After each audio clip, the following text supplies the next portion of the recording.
বলিউডের মঞ্চে তিনি রূপকথার নায়িকা, কিন্তু ক্যামেরার বাইরে তিনি যেন একেবারেই আলাদা। যেখানে অন্যরা স্বপ্ন দেখে রাজকীয় আয়োজনের, সেখানে তিনি চান তিরুপতির নির্জন মন্দিরে নিভৃত এক বিয়ে, দীর্ঘ এক মধুচন্দ্রিমা আর প্রেমের গভীরে বোনা এক জীবন দর্শন।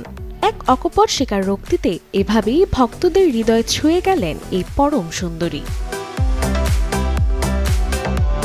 শ্রীদেবী কন্যা জাহ্নবী জানালেন তার স্বপ্নের বিয়ে হবে দক্ষিণ ভারতের বিখ্যাত তিরুপতি মন্দিরে।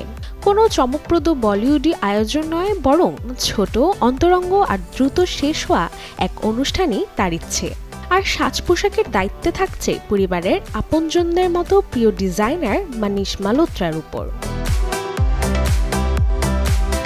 নায়াসিনামাইড ও স্যালিসাইলিক সমৃদ্ধ লিলি ফেস ওয়াশ, যা ফেসের ডেড স্কিন সেল দূর করে দেয় দ্বিগুণ ফাস্টার ব্রাইটেনিং। বিয়ের পরের পরিকল্পনা নিয়েও খোলামেলা জানালেন জাহ্নবী।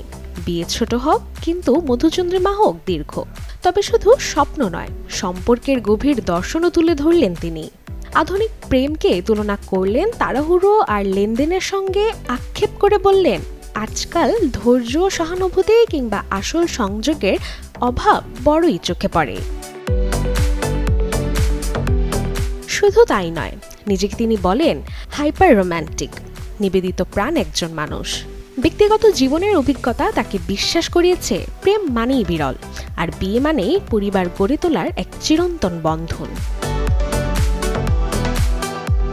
যদিও গুঞ্জন রটে তার ঘনিষ্ঠ বন্ধু শিখর পাহাড়িয়াকে ঘিরে, তবুও ব্যক্তিগত জীবনের অনেক কিছুই আড়ালেই রাখেন জাহ্নবী। পেশাগত জীবনে এখনো ঝলমলে তার পথ চলা।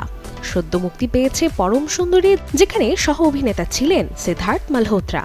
সামনে অপেক্ষা করছে করণ জোহরের প্রযোজিত সানে সংস্কারি কি তুলসী কুমারী, যেখানে সহ শিল্পী হিসেবে থাকছেন বরুণ ধাওয়ান, রোহিত সারাফ আর সানিয়া মালহোত্রা।